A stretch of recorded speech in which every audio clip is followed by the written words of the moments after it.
There is an evidence-based research study that compares couples who are using Monitor and Mucus and then Monitor alone and the effectiveness for avoiding a pregnancy with comparing both of those. And actually, which is really interesting, is that the Monitor alone category actually had a higher effectiveness rating for avoiding a pregnancy, which is kind of shocking to me. I'm telling couples, like, if you don't want to track Mucus, you're not technically cutting a corner at all. Like, there is some evidence to show that it's effective.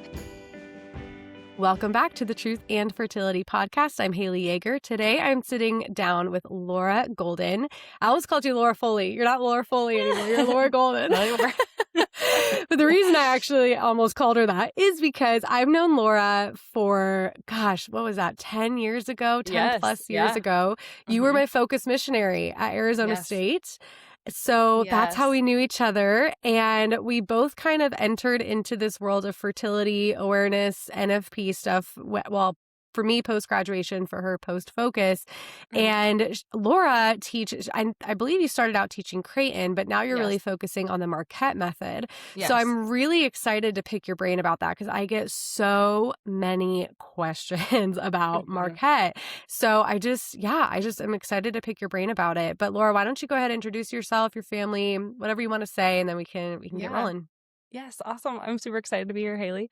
Yeah, this is so fun. It's just like, I love the little small world connections. It's just like so fun to see how the Lord has worked in our lives and brought us back together now. But yeah, I am originally from Lincoln, Nebraska. And so I grew up the oldest of 6 kids. I went to the University of Nebraska-Lincoln for nursing school. So I'm a registered nurse. And then after I graduated from nursing school, I worked for 2 years for Focus, which is Fellowship of Catholic University Students, like you know. So I served for 2 years at Arizona State, which is how I met Haley. And that was so fun. I loved living in Arizona. That was a blast. And I actually met my husband through Focus as well. So we dated long distance in Focus, and then we got engaged. And so Tyler, my husband, he lives or grew up in Warren, Minnesota, which is where we live now. Never had heard of this town, but this is where we live now. And so, yeah, as part of our like marriage prep engagement requirements, we had an NFP intro session as a marriage prep requirement. And so we actually started out learning the Creighton Method. And that's what we had planned to do. And we moved up to Warren, Minnesota, struggled to get pregnant, and we're just like crying, emotional, couldn't figure out what was going on. Luckily, being from Nebraska, the Pope Paul Institute is based out of Omaha, Nebraska. And so I sent my chart long distance to the Pope Paul Institute.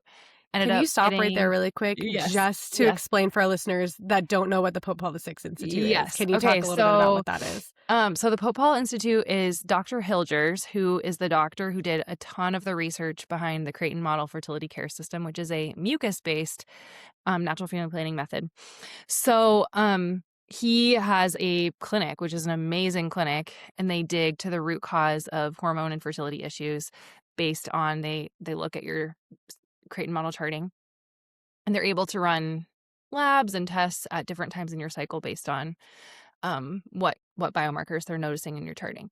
So they looked at my chart, ran some labs, and diagnosed me with PCOS and polycystic ovarian syndrome. And so after working with a NAPRO doctor for 10 months, we were able to get pregnant with our daughter Ellie, and she's 8 now.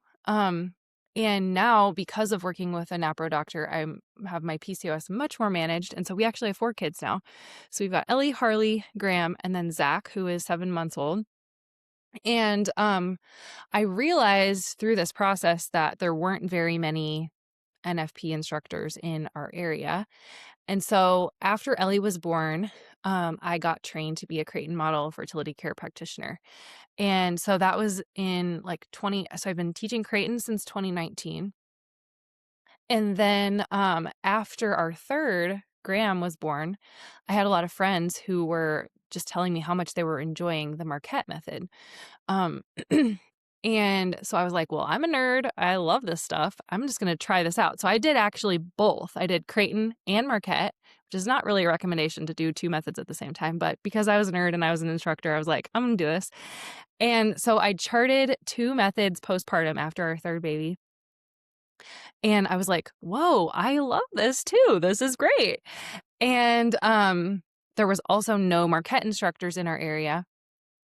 And so then in 2024, I was like, I would like to be a Marquette instructor too. I want to be able to offer both because I think there's pros and cons of both methods. And there was no one in our area teaching that either. And so now I teach both methods. And recently, just because I have lots of little kids at home and I stay at home with our kids now, I've been mostly focusing just on the Marquette method. So yeah, it's been just a nerdy side passion of mine. And like in my little pockets of free time, like, Haley, I just try to fit this in. So it's been really fun. That's awesome. That's awesome. I'm so curious to know too. I mean, I know we need to like really hone in on what Marquette is, but you talked about during one of your times postpartum, you were charting with both. Did you see any like correlation of like one kind of confirming the other, or like what was that like charting with both Creighton and Marquette? So I mean, this is maybe TMI, but I'm like, here we are. Here we are. I'm what would be called in the Creighton world a yellow stamp Creighton user. And so my Creighton charts are a little bit more complicated. And so that was kind of a draw too of the Marquette method is the Marquette method is a urine hormone-based method, which uses the ClearBlue fertility monitor.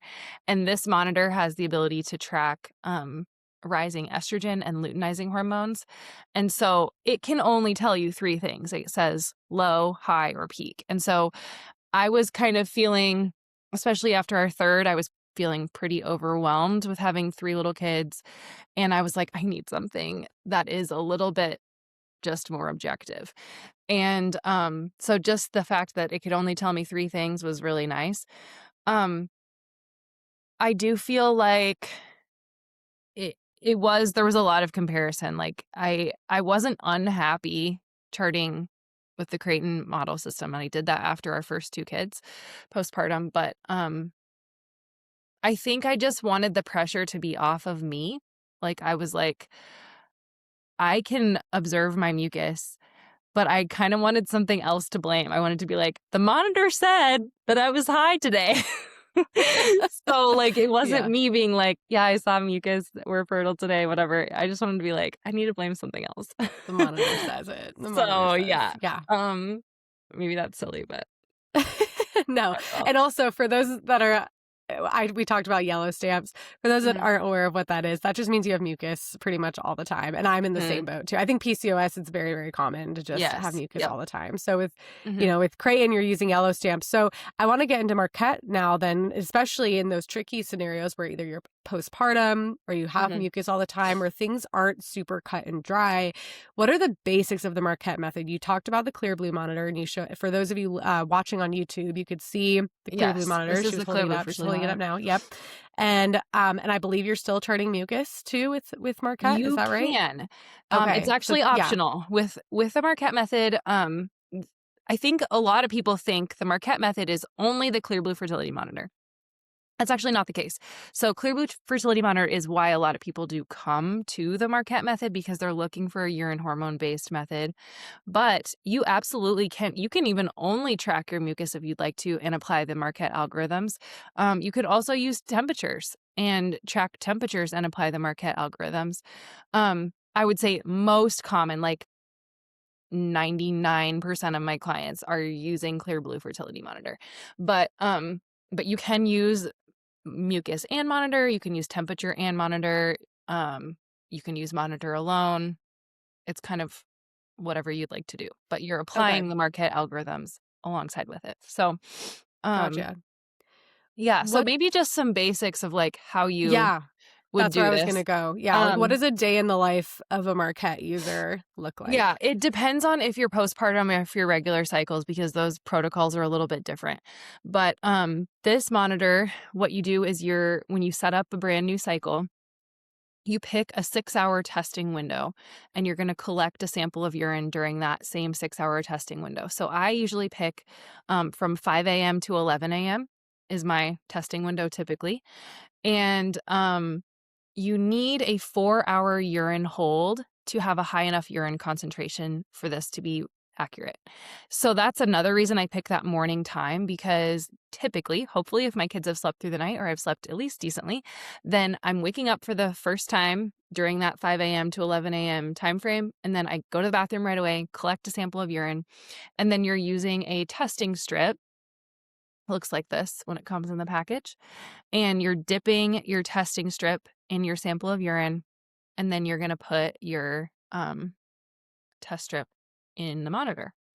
And like I said before, this monitor can only tell you 3 things. It can tell you low, which means that your estrogen threshold has not yet been reached. It tells you high when it has reached that estrogen threshold. And then it tells you peak when it has found a peak in luteinizing hormone. So that's kind of what it can tell you. And then you're applying Marquette algorithms with it. So don't just buy this off of Amazon and say, oh, yay, I'm using the Marquette method now. You actually have to apply Marquette algorithms in combination with the data that you're collecting from this monitor. So it depends on if you're in regular cycles or if you're postpartum, what protocols you're applying. But that's kind of the basics of how you would test with the monitor. So. Okay. Yeah, because I knew that about the low, high, and then peak, but I was curious about, okay, what hormone are they looking at? So you're saying estrogen and luteinizing hormone. Estrogen and luteinizing hormone, yes. Okay. Okay. And for our listeners too, typically what happens is for regular cycles, I should say, post your period, estrogen and progesterone are still fairly low, should be low. And so I would assume that the monitor would say low around that time. So meaning if you were to have intercourse, pregnancy would not be probable, I guess. Right. Is that correct in saying that? Okay. Correct. Yep. And then as it is every day you're testing again and it's telling you more and more. So what is the threshold then of saying, okay, low estrogen or high estrogen? Like, because obviously estrogen builds as the cycle goes on, and we see that also with mucus patterns. So what is where does high? That is a begin? Good question, and I actually I actually don't know the answer to that. And as far as I'm aware, in all of my classes that I've taken with Marquette, I don't think ClearBlue has ever told us what number that estrogen changes from being a low reading to a high reading, if they've done like serum lab values or whatever. I'm sure that they have, but I don't know if they've released that information. So is it just when it detects estrogen? Could that be it? Or I don't know. Maybe I'm just confusing myself. Yeah, okay. I don't know, but it is when the estrogen threshold has been reached, it says high. It says high. As far as I'm aware, and there could be someone out there more informed than me, but as far as I know, they have not released that information. So no, that's okay. Yeah, I was just curious. So it says high when your estrogen is above a certain threshold, which indicates ovulation is probably happening soon. Closer, yes. And we're getting closer to it. So if you had intercourse on a day where the ClearBlue said high, then the probability of pregnancy is higher, I would assume. Right. Yes. And then you hit you said peak, right? Peak is the last one, and that's for luteinizing hormone, correct? Yes. Peak is when the monitor has detected a rise in luteinizing hormone. So peak in like a Creighton world and peak in Marquette world, those words are the same word, but they're kind of identifying different hormones. So in the Creighton world, peak would be peak type mucus, meaning the highest estrogen value. Because when your estrogen is the highest, your body is going to be making cervical mucus that is clear, stretchy, lubricative, peak type mucus. Peak in the Marquette world means peak in luteinizing hormone. And so sometimes I do have some clients who like to chart both. And we see that their peak days are maybe like 1 day, 2 days different from the Creighton peak to the Marquette peak. But it's actually okay because neither of those things are saying ovulation is occurring this day on peak day. We're saying ovulation is occurring around this time. And so it's actually kind of cool to see that like we've identified the the peak level of 2 different hormones, and both of those are highly, highly correlated with the time of ovulation. So, this is maybe controversial, but some people like to collect more data, more different biomarkers, and then some methods encourage just one biomarker. I think you could make an argument for either way. But it is kind of just fun in like a case study to see like different biomarkers being tracked, and when they do really line up really closely, it's kind of fun to see that. So Yeah, I completely agree with that because I mean, I am a Creighton instructor, but I started out as a Sympto-Thermal instructor. So that's adding temperature, it's adding sensation, it's adding even cervix positioning. And so having that cross check, for Mhm. some women that like totally overwhelms them and that's Totally. okay. But for Totally. other women, they're like, give me all of the information, like you said, like give me all Right. of the information because they just want to be as confident as possible. Totally. So why I'm excited. I'm picking your brain about Marquette is because neither of the methods that I teach utilize the LH testing strips. So whether it's Mhm, mhm. ClearBlue or any other FemTech, if you can call it. So, Sure. so that's great. Let's talk about postpartum because Yes. that is where so many women switch from Creighton to Marquette or Sympto-Thermal to Marquette. Like I've just seen so many women go the Marquette direction during Yes. postpartum. So, Right. what makes it so just desirable in that postpartum season? I think just being like currently in this season of postpartum, I have a 7-month-old. I think a big draw is it's a one time a day thing. So I collect my urine sample right away in the morning, stick it in my monitor, I go make my cup of coffee, and that is the only thing I have to do for that day. And if you are a busy postpartum mom who's maybe not sleeping very much, transitioning to this huge new stage of life, um, sometimes the ask, like a cervical mucus-based method is you need to track your mucus every single time you go to the bathroom, before you pee, before a bowel movement, after a bowel movement, every single time. And if you've got a little kid in the bathroom with you and you accidentally forget, then you have to mark that whole day as fertile. And so it's not impossible. It's absolutely possible. Like, and I've done it before. But just the one time a day aspect, I think is really appealing to people. Um, I think the objectivity is another thing too of like, um, it's telling you low, high, peak. You're not having to say, especially for a yellow stamp user, is this my baseline mucus? Is this a change from my essential sameness pattern? That kind of stuff. It's just telling you objectively. And sometimes you just need a little bit less on your mental capacity as a postpartum mom. You're like, I need to think about less things. um, Yeah, I get that. so I think those are some of the draws. Um, those are probably the 2 biggest draws, I would say, postpartum. Yeah. Yeah, Yeah. that would Yeah. be. I mean, that does. So I do have a question about using the monitor, like just solely the monitor and not adding in any sort of Mhm, cross check, whether that be mucus or mhm, temperature or whatever. mhm. Because you said, okay, especially when you're postpartum, you're exhausted, you are taking care of babies and possibly other children. It's really easy to just pee in the morning as you were already doing and then just Right, yeah. stick in there and it'll tell you what are the chances that like your estrogen would start to increase like that night? So like if you were to use the ClearBlue monitor again, like 12 hours at night, would is there a possibility that that reading could change? And I guess the reason I'm asking is because a lot of couples have intercourse at night, but if you're checking in the Right. morning. So Sure. is that ever an issue in this model? Like if you're not looking for mucus, like tell me a little bit about that or if you've ever worked with somebody Yeah. who had that So concern. they do have there is an evidence-based research study that compares, couples who are using monitor and mucus, and then monitor alone, and the effectiveness for avoiding a pregnancy with comparing both of those. And actually, which is really interesting, is that the monitor alone category actually had a higher effectiveness rating for avoiding a pregnancy, which is kind of Wow. shocking to me. Yeah. Um, and I don't know the reason for that. I'm sure you could like speculate of like, did they just double guess themselves or like talk themselves into Maybe something. they saw or- high, but they didn't see mucus, and they're like, Yeah, I'm sure it's fine, right, something like right. that. Yeah, something like that.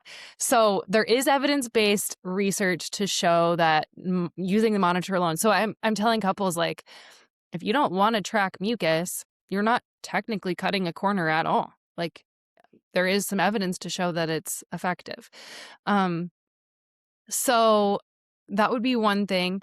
Another thing is that typically, especially in the postpartum season, you would be following the protocol completely appropriately if it said low and you observed that as an infertile day. And there is evidence to show, like evidence-based research to show that that would be um, totally a valid application of the That's method. good. Okay. So yeah, I haven't run into that as a problem. Typically also in that postpartum season, you have a string of many high days prior to that first ovulation. It is possible to go straight from low to peak, but that is pretty rare. And so in most cases, there's a significantly long stretch of highs before peak. So I There's a think good you warning. can feel very confident based on the evidence that a low day, and not all low days are infertile. You have to apply the algorithm. So I'm not trying to teach it over Sure. a podcast. Sure. Do not buy the ClearBlue yeah, monitor, yeah, see and just low, right, and and just say think you won't get pregnant. Yeah. exactly. Okay. Yeah. Okay. So I want to also touch base too on women, because you said you had PCOS. Mhm. Women with PCOS, it's very common, at least even for me and people that I've worked with, for women to just have like multiple peaks because they're having multiple LH rises or luteinizing Yes. hormone rises before they Yes. actually ovulate. And then also too, I've heard from a lot of women, particularly who have PCOS, that they use the ClearBlue monitor and it just says high like all the Yes. time. Yes. So what do you're nodding your head like you've heard this before. So tell Yes. me what you would say to that. Okay, so with PCOS, it is common to have an inverted FSH to LH ratio. That is something that is pretty common in PCOS. I have this myself, which means that your baseline LH might be higher than the average woman. So this is a myth. This is a thing that people say like, oh, I have PCOS, I can't use the Marquette method, but it's actually not true. You can still detect an LH rise at the time of ovulation, like a true LH rise. Some people, if you're doing like the plain LH test strips, that you're actually looking at the strip, not the monitor. So it'd be like the Wanfo brand or like Premom or something. You might have slightly darker lines, and then you're going to have a true positive eventually. Like you may have darker than the average baseline, but it's still going to be detectable to find a true positive. So it is possible to use the Marquette method with PCOS. You will still have a true LH rise, but your baseline LH might be higher. Another thing that you said is long runs of high days. This also happened to me postpartum. So I'm not trying to say that Marquette is easier. Like, I don't think that any method of NFP is easy. It's kind of like working out or eating vegetables. Like, this is a discipline for sure. I don't think that the Marquette method is easier than any other method because it's requiring abstinence in marriage. That's not easy, Yeah. Like, I do think that the Marquette method is more objective. And so it's possible that switching from Creighton to Marquette may actually give you no more days that you would be abstaining. It's possible. But it will give you an objective answer of low, high, peak. I personally, when I use the ClearBlue monitor, I do get a ton of high readings because of my PCOS. So there is a cool new thing that they're researching. Okay. Right now, Marquette is doing some ongoing research on a new monitor. It's called the Mira Monitor.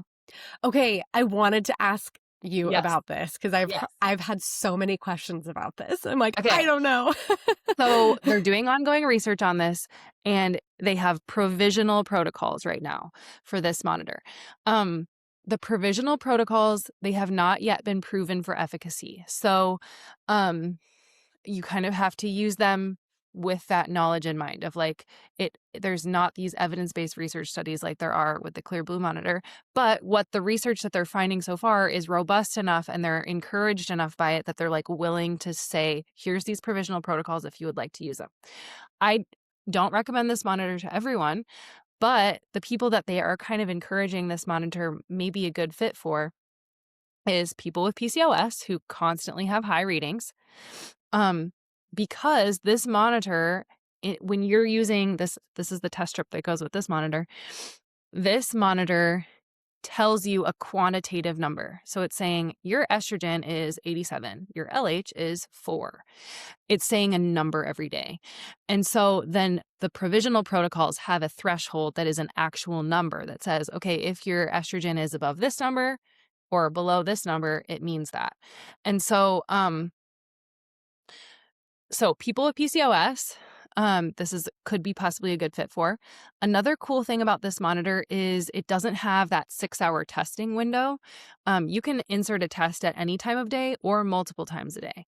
So if you're maybe like a night shift worker or someone who flips their schedule around a lot and you can't like constantly check during that same time of day, it could be a good fit. Another person who it could be good for is someone who's postpartum, who's had lots and lots of high readings, that was also me. So I felt like I was a good candidate for it. So I bought this and I've been using it. Like, this is my third time being like, okay, I'm going to do a trial thing on myself postpartum. So I'm doing the provisional protocols for Mira right now postpartum, and I'm loving it also. So, yeah, I think it's been really, really great. And I've had so many questions about this Mira monitor. So I want to ask you a few more questions about that. But before I go there, though, you were saying how, okay, you with PCOS, you were having a lot of high readings, and you postpartum, you were having a lot of high readings, but you were still using Marquette, if I'm not mistaken. yes. So Yeah. how did you manage that? How did you manage with all of the high readings and still trying to prevent pregnancy? Like, what did you do about that? Right. Well, that's where NFP is just a challenge because it's like you do have to just say like, okay, what is our goal? If our goal, we have a serious intention for spacing or avoiding a pregnancy, then you just have to be really honest with your husband and have conversations about, okay, our greater goal here, though, is to avoid a pregnancy or space out pregnancies. And so there can be some longer stretches of abstaining in that postpartum fertile window. So it's not easy. Like their NFP is a really a strong discipline, but it's absolutely possible to do. So Yeah. Is there ever a day where I would assume that if you see high on the monitor, that automatically would mean a fertile day? Is that for am I right in postpartum, saying that? For yes. postpartum. Mm-hmm. What about Yeah, just I regular guess cycles? regular cycles also. Yeah. Yeah, Yes. okay. Mm-hmm. Because you Yep. said earlier, like, a low reading doesn't necessarily mean infertile, Right. because I would assume because of the time of the cycle or postpartum or something, but a high reading would typically mean fertile no matter what. Is that Yes. what I'm hearing? Yes. Okay. Yep. Okay. Yep. Mm-hmm. Okay. Gotcha. So, okay. So then when you are cross-checking that with, because I'm just trying to think through, like, okay, for those women that are using the ClearBlue monitor, really wanting to use Marquette because so many women just want to plug it in and see the answer, and there you go. Mm-hmm. And I want to talk to you about the Mira monitor, but yeah, for the struggles that I've heard of, like, okay, I'm always high. Like, what do I do about that? And I was just thinking through, okay, well, what if you didn't have any mucus that day? If you had a high reading, though, that would still be considered fertile. Is that Yeah. generally true? Okay. Yes. So I think this is where like you have the freedom in your marriage to discern what you want to do with the information. So Right. like there are the protocols and you can be as hardcore as you want to with the protocols, or you can cut corners and know that your effectiveness may be less. And there may be times where you're okay with that.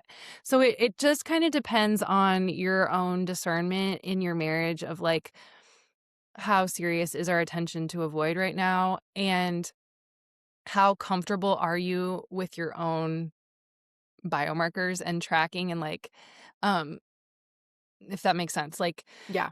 Um, I would say that for a couple trying to err on the side of the most conservative, trying to avoid very seriously, then yeah, you would pick the most conservative biomarker that you're seeing and go with that.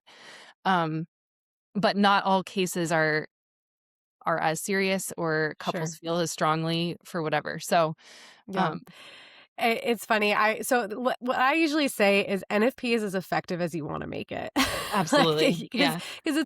it's behavioral. Like it is Mm-hmm. up to you.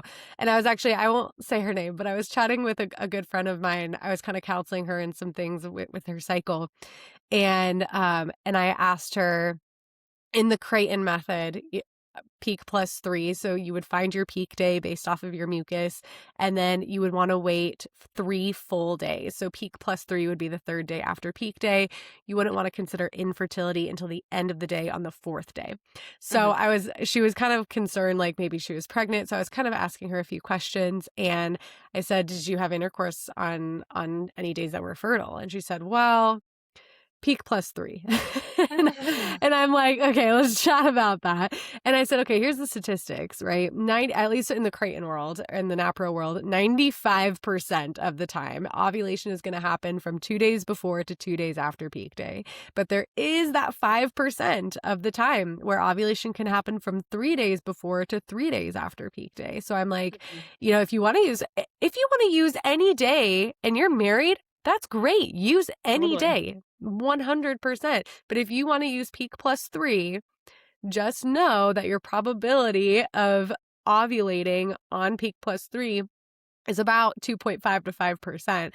And she told me, she was like, well, maybe I'm okay with that 5%. And I'm like, all Right. right, that's great. That's totally fine, right? And so Right. it Right. is as effective as you want it to be. If they were 100% needed to postpone pregnancy right now, Mhm. I'd be like, you're waiting until the end of the day, peak plus 4. Right. But if you're okay, like exactly, you can make it as effective as you want it to be, and that's okay. Totally. It's a Totally. Yeah. conversation, but Yeah. that's okay. Yeah. Right. Yeah. Yeah. So I let's no, go on, go on. Yeah. Well, I just think, like, that is a cool piece in your discernment too. I've noticed, like, in our marriage, but also in couples that I've worked with, of like, when you get to a day like that and you're Yeah. like, how are we feeling? It does play into like your discernment. It kind of is like, okay, I guess maybe our intention wasn't as serious as I thought. Or like, or no, it is really serious. And it brings up the reason of like, I'm anxious about XYZ thing. Let's have a discussion about the thing that is our serious reason for avoiding. Um, so I just think that's kind of a cool piece of the discernment puzzle. Like discernment is active. And so um NFP is a really great way to like continue that conversation of like what's going on in our family this month, this right now, so that we can actually talk about that.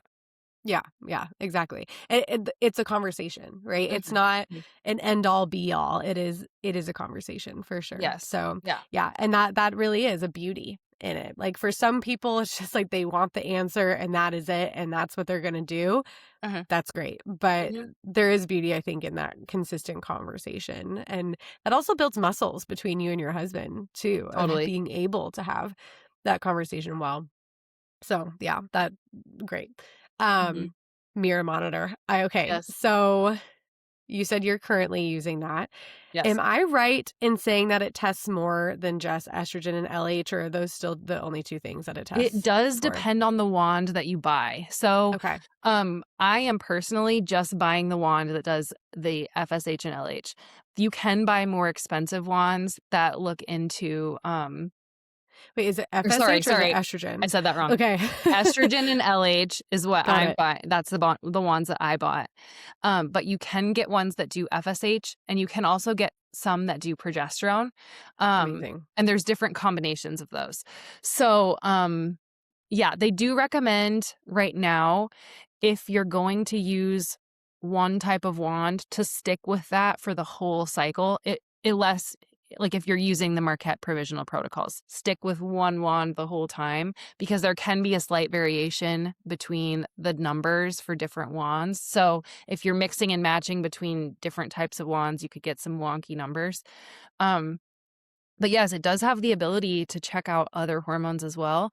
And I'm guessing, I don't know this for sure, but I'm guessing that once they get this current protocol, like evidence-based, I'm guessing they will eventually do some more research on, especially like the progesterone wands postpartum, or not postpartum, but post-peak, because that could be really helpful as another check for people who are wanting to have an extra check that that ovulation has already passed.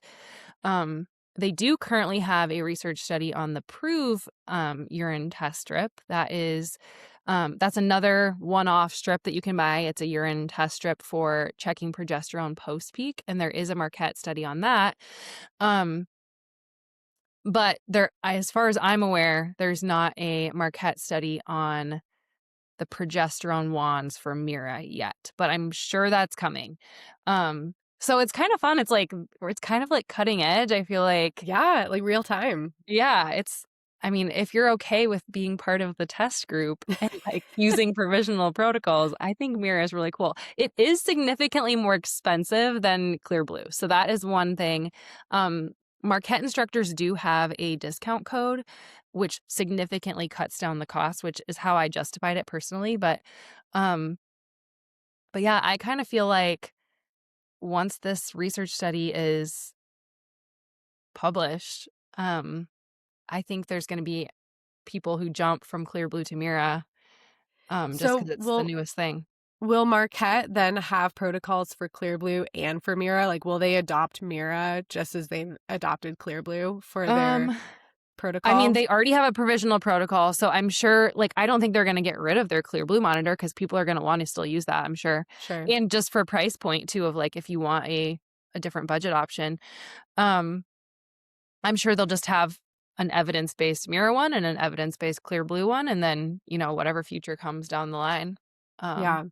And Do you find it helpful to know the exact numbers of like where your estrogen and LH are? Or do you, I mean, probably for you, you do because you're a nurse, you've already yeah, said you're a nerd, like you love that. But yeah. as you're using it, do you think that it might be kind of confusing for people that don't know this language? Or do you think still that it would be overall helpful to know that I added think it information? definitely could be overwhelming to have lots and lots of data. Personally, I love it. I think it's awesome. Yeah.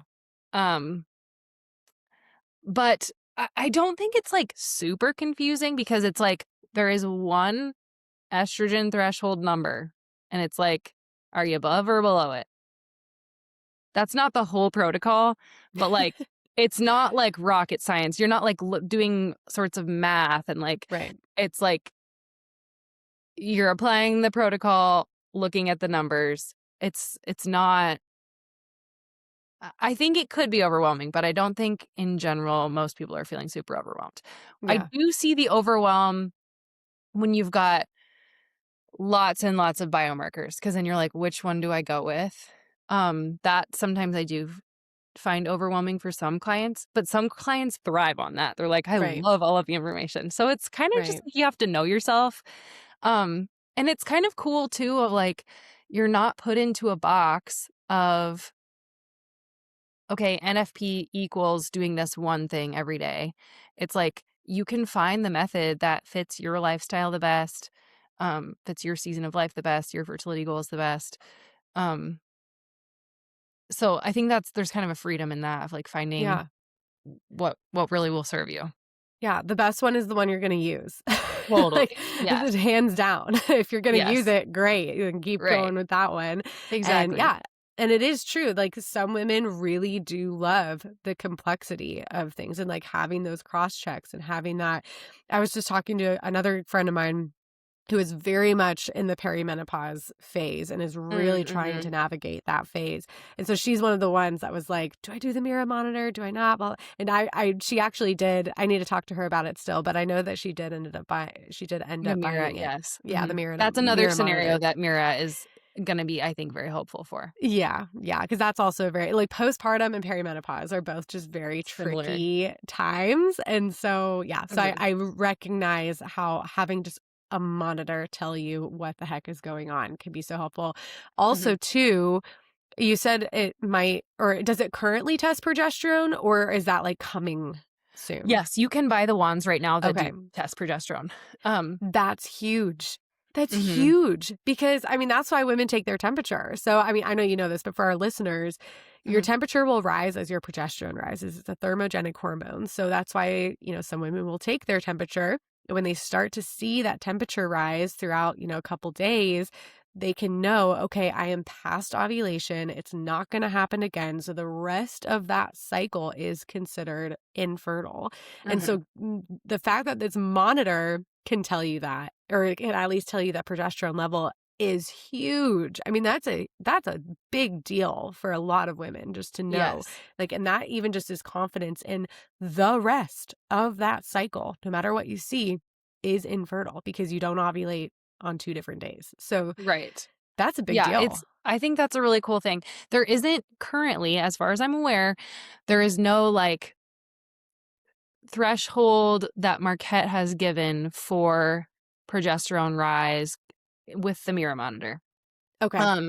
But you absolutely could track it and just watch it and see how it goes, and that alone could give you some confidence. That I don't think there's a protocol currently. I'm sure that's coming though. Yeah.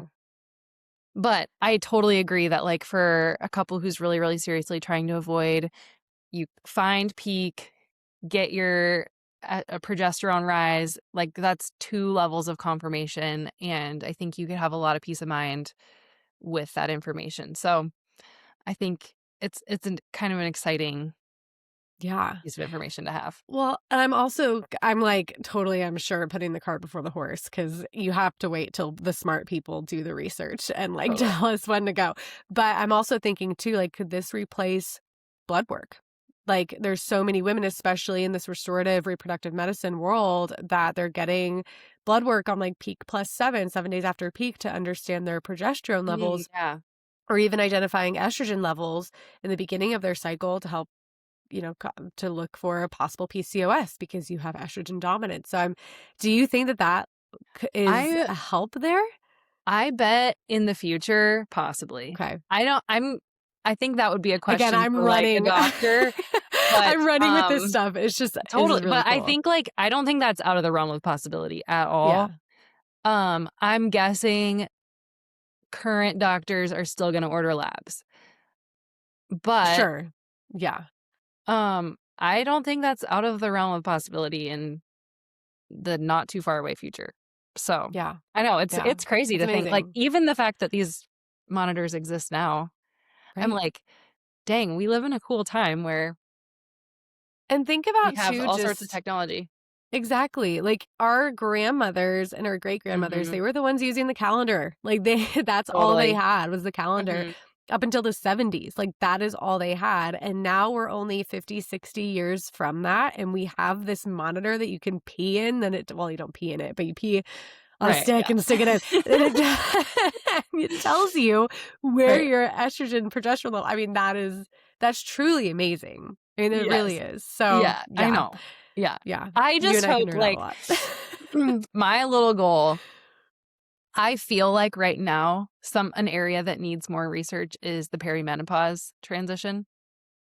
And I'm like, you guys just go ahead and work on that so that when I Yeah. get to that season of my life, you got it a little bit Have it more. figured out Yeah. in the next 10, 20 years. Just have it figured out, please. I'm like, I think that's a realistic goal. You guys could just work on that and Yeah. Yeah, exactly. hopefully. That's a good thought. Well, before we wrap up here, is there anything more that you want our listeners to know about the Marquette model, about I mean, obviously, this wasn't intended to be a course on Marquette. So if somebody Right. wants to learn Marquette, right, they need an instructor. You need to be taught specifically how to use this. But just, yeah, is there anything else that you can think of that we have not touched yet on Marquette itself? Yeah, I think like one thing that's important to me is because I'm both a Creighton and a Marquette instructor, I think there's like I don't think this is a real fight, but there's like some talk sometimes of like which method is better. And like you said, Haley, like the one you use is going to be the best one for you. And Yeah, hands down. there are, I think, some like interpersonal conflicts between some higher up people in both of the methods, In all which of is the sad, methods. honestly. It Yeah, is it's sad. In sad. And all it's of the like, methods. Yes. yeah. And I think that's like probably the devil at work, just trying to divide because we're really all on the same team. Yeah. But when you talk to, like, I've never had a conversation with an instructor of a different method where we're fighting. We're always on the same team. We're like, Yes. yeah, we're serving these people. And like, I love talking to other instructors of other methods. And so I think like just to step back from any sort of like, you're better than me, stupid fighting, and just being like, we're on the same team. Um, and just to help women and couples to find the method that, like they said, is going to be the one that they're going to use the best and it's going to serve their goals, and honor their marriage. And um, that's something that I'm really passionate about. I just want us to all be working together for this common goal. And I hope to see more of that between the methods in the future. Um, and I just really think that's very realistic. So, Yeah. Yeah. Wholeheartedly agree. Yep. mhm. Laura, are you taking new clients right now? Yes, I'm taking new Marquette Awesome. clients. Tell us all Um, about it. yeah, so I have a self-paced Marquette course. So you buy the course, you watch the videos whenever it fits your schedule, which a lot of my clients are postpartum moms, so you watch it in the middle of the night while you're breastfeeding or something. And then my course comes with 1 full year of unlimited support. So you can reach out to me anytime throughout that year for all the little quirks that come up in your cycle. And I'll be here to walk you through everything. And yeah, it's my little passion. So That's I'd awesome. love to help you out if that you feel like you'd be a good fit. Yeah. Is that typically what learning Marquette looks like? Or because that is not what learning other methods look like. Like That's you are right. sitting down real time with an instructor for a long time. And Right. that what And you just said sounds so doable. So is that like the Marquette model, or is that something that you yourself have just figured out how to adopt? What is so that? Yeah. you're totally right. And that's personally why I'm not currently taking Creighton clients because Mm-hmm. learning the Creighton method is one-on-one, in person, or a video call, and multiple hour-long sessions to learn that. And it is awesome, awesome method. But I just, in the season of life I am with little kids, I don't have the capacity to serve people like that. Um, Marquette has different possibilities for the platform that the course can be the content can be learned. You can do it in a one-on-one setting. It's also possible to do it in a recorded option, which is what I've chosen to do. And you can have high levels of effectiveness with a recorded course. Um, and so that is kind of the personal draw. I hope that there's some day in the future where I can be taking clients of both methods because um, I think there's There's benefits to the both. yeah. Yeah. Yeah. But just right now, that's how I'm able to serve Well, people the best. And I yes. do And get client questions all the time. Um, and I can just send them a text or email yeah. them or get back to them quickly and not have to set up a Zoom call to answer Yeah. their question when my kids are running all around. So Right, yeah. right. And yeah, it's easy for you, but it's also easy for the client. Like Yes. that's huge for it Hmm. to be doable for both. I mean, that really is a big deal. Well, if somebody Yep. wanted to work with you, Laura, and learn Marquette, where would they do that? Because I know you have an Instagram, you have a Yes. website. Where's Yes, all I have an all those Instagram things? account. That'd probably be the best. It's the Instagram handle is Holy Family Fertility Coaching. Um, and my email address is on there. My link to my course is on there. So Instagram's probably the best. Um, Okay. but yeah, I would love to meet with you, hear about your goal and your fertility journey, and taking new Marquette clients. So Cool. Awesome. And I'll have the links to, well, I'll have the link to your Instagram in the show notes below for anybody who wants to go check you out. But Laura, awesome. thank you so much for being on the podcast. This was great. Yes, thank you, Haley. This is so fun. Thanks.